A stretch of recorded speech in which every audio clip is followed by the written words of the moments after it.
Hey guys, it's Seim here, and I just wanted to do a little live session here and start a kind of a series of these here on Seim. Do a little live Q&A sessions talking about different techniques, maybe some stuff from the field, and just kind of expand what we can do as we study our craft and our photography and raise the bar. But today I want to talk about something that is kind of near and dear and that is ignored too often and that is honestly not very exciting for a Saturday morning, and that is backup. And when I say backup, I don't just mean one of these. I mean we have to do more than that. It's scary, and a lot of my travels and workshops. We're actually on the road right now. I'm on the road with the family. I'm out here in the camper, and even on the road, I'm thinking, okay, what about backup, right? What about the images? My imagery, my work, what sits on the hard drives is my life's work. Whether it's the tools I make or the workshops I produce, or whether it is the images that I make for the wall. And yes, my goal is always that final fantastic image on the wall. But my life's work is literally on hard drives. And oftentimes when I go and I teach and I talk to people, we do Lightroom workshops or whatever it is, I'm disturbed by how little people are thinking, well, oh yeah, I got a backup. Some stuff's over here and some stuff's over there. Folks, backup needs to be a real plan in your business. Just like having gas in the tank when you go out to do a job, and just like having enough memory cards and enough batteries charged. So I know this isn't a very exciting topic, but I wanted to take a minute to kind of do a couple things. First of all, a good backup plan. And we've talked about this on the Pro Photo Show podcast before. A good backup plan means that you really have it in at least 3 places. So back home at my studio, I have my main computer. Okay, so I do a project and the files go on the main computer. On the main computer, there is a pending drive. That's my active working stuff. It's an internal drive on my Mac Pro. Okay, so there's your first copy. Now, the first thing an image does or a video is it gets copied to that, and then it's still left on the memory card of the camera, so there's a little bit of redundancy already. Then that's automatically synced. Okay, so my initial drive is automatically synced to another one, because a backup that only gets done when I manually do it is not a reliable plan. A backup should have some sort of automation. As soon as that backs up, right? As soon as it's on that drive, it starts backing up to my disk array, which is a RAID 5. Some people use a Drobo. I used to use the Drobo. I kind of switched to the RAID 5 because it's a little more of an open standard, and the Drobos can be trouble sometimes. But whatever works for you. The main thing is I've got a great big drive. One thing is a good backup shouldn't just be scattered all over the place unless you have a really good plan for keeping track of all those drives. A good backup shouldn't be a bunch of random hard drives filled with photos from years and years. And so I've talked about workflow and organization in some of our workflow workshops over at Seim Effects, like in Super Workflow, and talked about, okay, I organize images. I might have a separate catalog for each project, or I might have a year system where 2016 or 2015, and each type of images are in a year form. And we're not really going to get into the organization of images so much today. I just want to briefly talk about a backup plan, just so make sure we're thinking about this and that we have a backup plan. So I've copied to that first drive from my memory cards. Now it's being propagated to my RAID 5. That's a program that's automatically synchronizing to that. Okay, so now it's backed up to the RAID 5. Then as that's happening, it's backing up to the cloud. And my cloud backup is very important. I don't want to have to fall back to the cloud backup, because that would be kind of a nightmare. I mean, if I think about my main array with all my backups, it's got probably 12 terabytes of data on it, right? All that's backed up to the cloud. And I'm using CrashPlan at the moment. There's Backblaze, there's different ones. Obviously, you're going to need an unlimited one, and you need one that uploads fast enough. The initial upload can take months. But now I have all that data there on the cloud. And so one of the cool things is, first of all, I have a backup similar to like a time machine backup or something like that, but it's on the cloud. And so I can actually log in and say, hey, I accidentally deleted a file, I think. Where's that file I had a month ago? And I can go back a month and say, and CrashPlan will show me, oh, here's what was here a month ago, and I can download that. So it's really good for localized kind of bit backup restoration. If I had to restore all 11 terabytes from that cloud backup, it would be a not pretty situation. However, at least I have it. At least it's there and I can get what I need.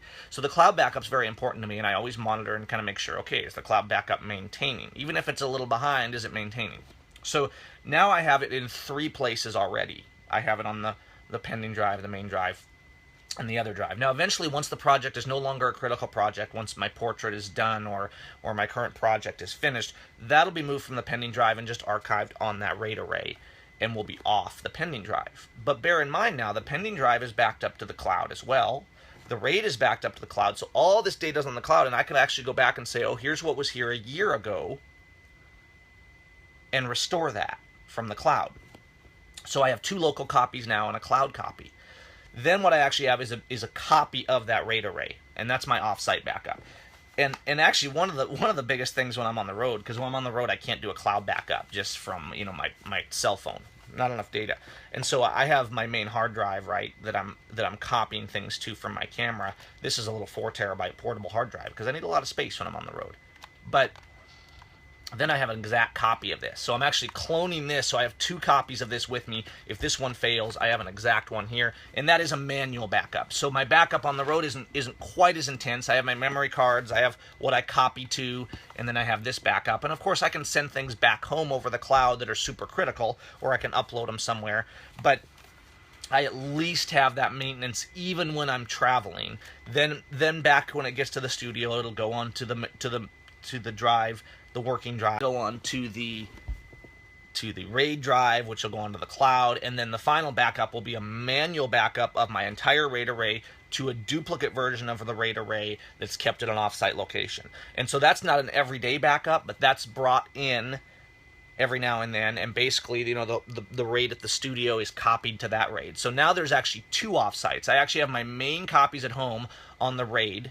So the RAID is now its own backup, right? Because at any time in a RAID array, a drive can fail and you have a backup. And some people say, oh, I have a RAID, so I'm backed up. Just because you have a RAID or a Drobo, you're not backed up. You have a redundancy in case of drive failure.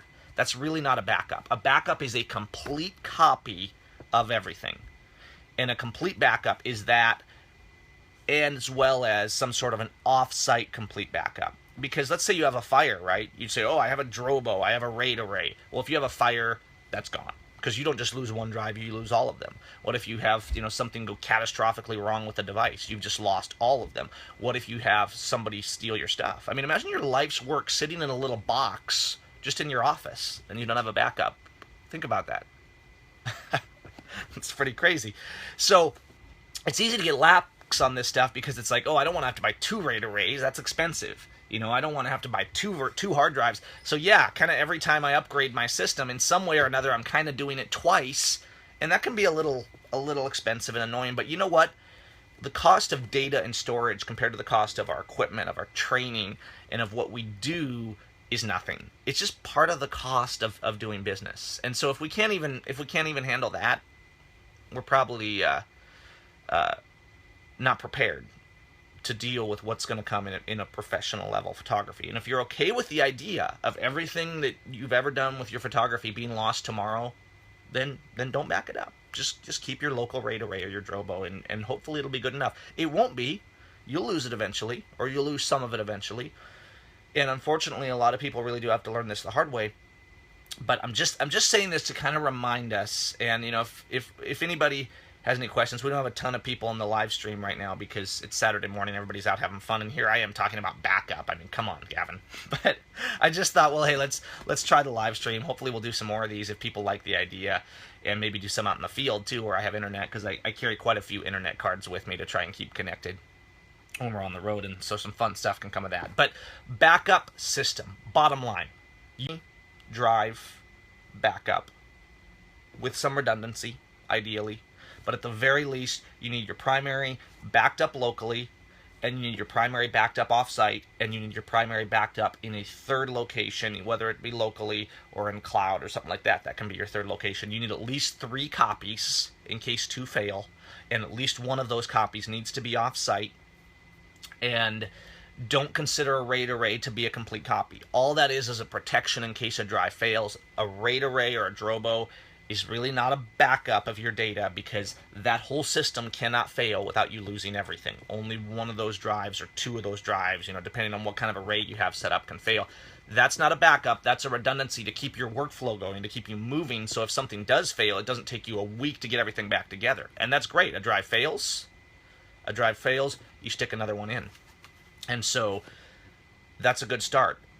But having the offsite, having the cloud is another thing. I also wouldn't rely just on the cloud. If you just use CrashPlan, you might run into problems too. Because think about this: CrashPlan, you can order a hard drive from CrashPlan, but it's only limited to a certain number of like 4 terabytes or something. So let's say you have 10 terabytes and you lose everything tomorrow. You can't just get everything back from CrashPlan. You would actually have to download all that. And so you could be downloading for 6 months. You can't simply restore everything from CrashPlan. It's a good redundancy. It's a great way to have access to individual files to restore. But CrashPlan, or most of these other online data services, if they will copy it all and send you a hard drive, it can be very expensive. So check out what that's going to cost you. And also, in the case of like CrashPlan, at least last time I checked, I couldn't even order my entire archive from CrashPlan and have it shipped to me on a hard drive. I would actually have to download it because my archive is bigger than that. So yes,